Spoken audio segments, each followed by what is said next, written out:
Hey everyone, welcome to the Ask Warble show. As always, we're back again answering your questions and questions we've been sent in. If you have anything you want to know about entertainment at all, use the hashtag AskWarble or leave a comment down below and we'll get back to you or feature it in a video.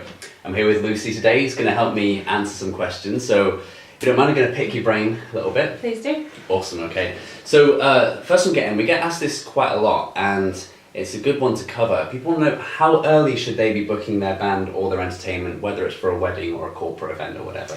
I would say booking as early as possible is probably the best way to go. Cool. You're going to get much more choice out of the acts we have.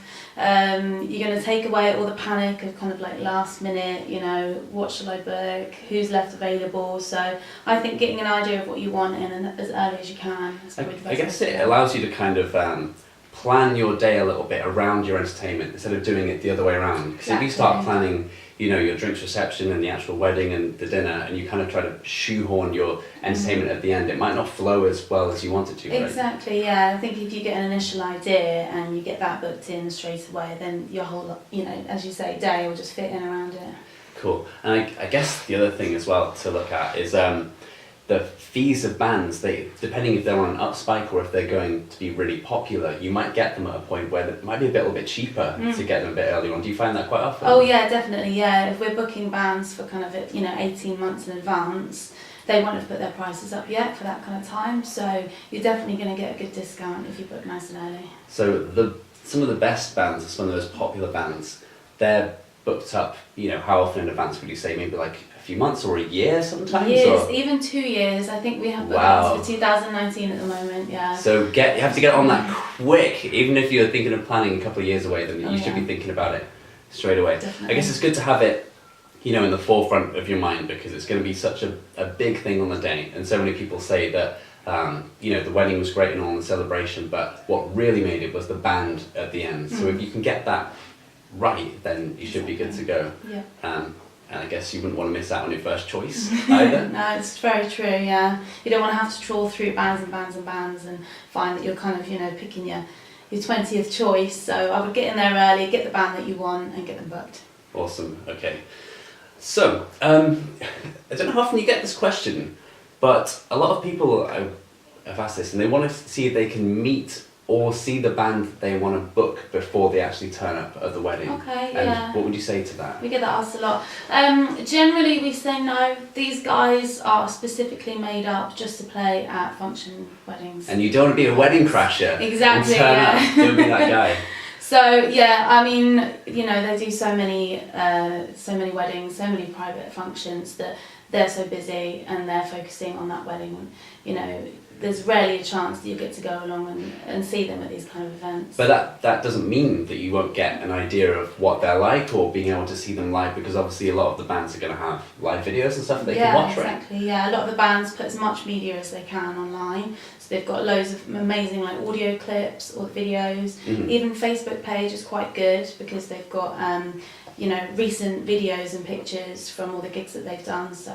Sure, and I guess the other thing that's worth looking at is what other people have said about the band when they booked them. Yeah, definitely. So, you know, a lot of people, that's also a really good idea as well, to get an idea of what they're going to be like at your event, because, you know, the band can tell you such and such and show you things, but if you can see that so-and-so has booked their wedding for last month and they smashed it and they played this song and everyone was up dancing, you can kind of almost visualise that at your event, can't you? Exactly, yeah, definitely look at the reviews, because that's, you know, real life people that have actually booked the band, seen them firsthand and want to pass on the info.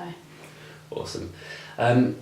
We have, I think a lot of the bands do a thing called a 3-week call. Do you know what that, can you explain what that entails? A lot of people kind of want to know how early they can actually speak to the band. Say if they book them in a year in advance, why can't I start speaking to them, you know, right now? So basically the band will, as we say, we have a 3-week call. They'll contact the client 3 weeks prior to the date, and it'll just be to go through all the timings, to introduce themselves, kind of get a feel for the client. We generally won't recommend speaking to them beforehand because they've got so many bookings up until that point. They won't have like a kind of database of all the clients that they have ahead of that. So they can use that kind of 3 weeks just to focus on your wedding specifically, Exactly. your event. Yeah, it'll be fresh in their minds. They'll be able to focus on you and what you want for your event, and yeah, give you all the info that you need. So what kind of things during that 3 week call? That's your opportunity to get your info from the band, tell them what they need. What kind of stuff should they be telling the band about the day, and what kind of things should clients be asking them when they turn up? So just basic timings, you know, when they need to arrive by. The band are really fully prepared, so they'll have all their equipment. You know, they've done it so many times, they'll know what to expect most of the time. But yeah, timings is probably the one main thing I would say. Okay, so yeah, it's good to be organised. Make sure if they need to turn up early or stay late at all. I mean, some bands kind of offer that as a set of thing depending on how your day's running. Is that true? Yeah, they do sometimes. Yeah, so it's always good to chat about the band and exactly what you want, and you know they can advise you. Cool. Okay, we have a few questions here about first dances and first dance song. Firstly, people want to know, can the actual band perform the first dance song instead of them just having a recording? Yeah, certainly, yeah. If you let us know what kind of song you want, if you have any ideas, then we can totally ask the band and they'll perform it for you live. Often it will be like an acoustic version, which is always quite nice for the first dance.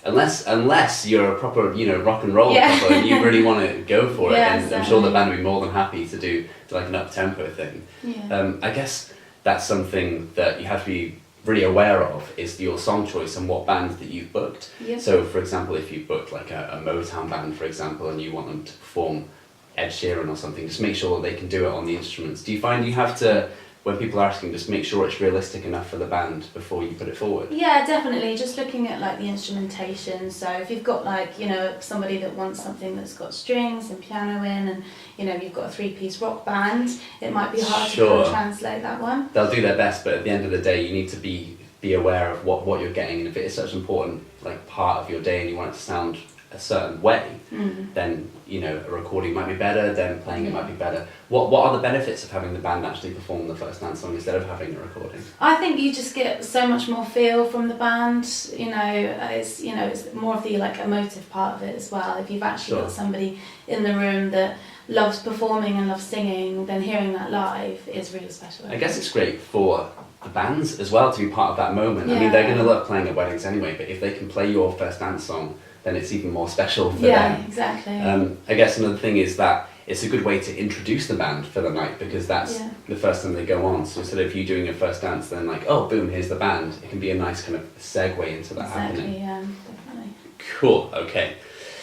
With the first dance song, somebody's asked, can they have a recording of the band doing the first dance song so they can choreograph a dance around it? Okay, it depends on the band, I would say. A lot of the time they won't offer it, just because they'll leave it kind of till a few weeks before to learn it, just so it's fresh in their minds. A lot of the songs they would have done before and they would know really well. Sure. But it's always worth asking. The band might be, have a bit of time, and so do ask. Cool. I think if you were gonna choreograph a dance to an actual song, it might throw off the band at some point if they're trying to go to certain moves. So that might be one where the recording might actually be the better thing, because you can rehearse it to however many times you want. So it's kind of, you have to decide what you want from it, I guess. Definitely. So we've got a question in, someone wants some help picking their first dance song. Okay. I know this can be a bit tricky because it's a really personal thing.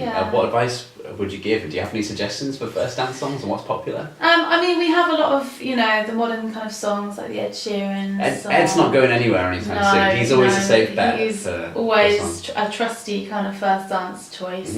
I mean, one of his songs is like, it's almost like they're written for a first dance, isn't it? So it's absolutely perfect, and people are always going to love it. Exactly, and it always goes down really nicely, and it sets the mood. But yes, you'll find with a song like that, a lot of bands will already know how to play that. So if you ask, a band, can you play my first dance song, going back to the previous question, then if you tell them it's that song, they're going to be on it because it's in their set anyway, or something that they do.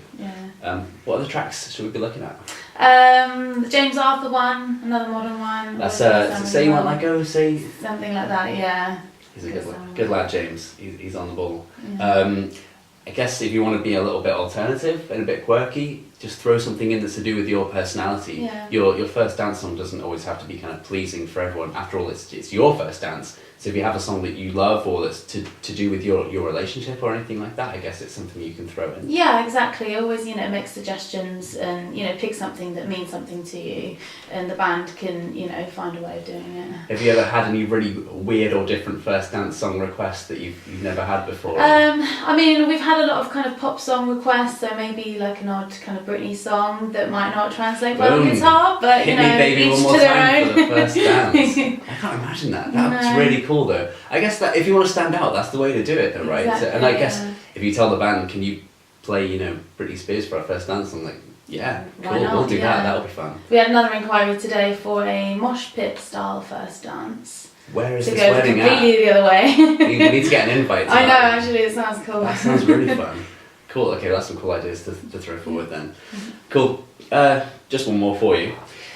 The venue's asked this couple for PAT and PLI. What on earth? What on earth are those things? They don't know. Yeah, we get asked this a lot.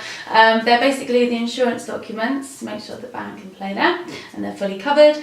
And the PAT will be to make sure that their all equipment is safe. So that's all electrical equipment, things Yep, like if you have like a kettle or a toaster at home on the little plug, it'll say they PAT tested, whatever. Same thing with their PA and amps and that kind of thing, right? Yeah. Cool. And what about PLI? PLI, that's the insurance documents. Okay. Just to make sure the band are covered to play at the venue. For anything that goes wrong. And do venues ask for this quite often, or? Yep, every single venue will ask for it, so it's always Cool. worth making sure all of our acts will have both of these documents, so we can send them over. Awesome. Okay.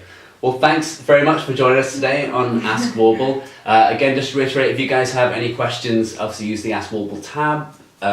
Use the tag. You can use whatever you want, as long as you send us questions, that's fine. Or leave a comment down below and we'll get back to you soon. Thank you.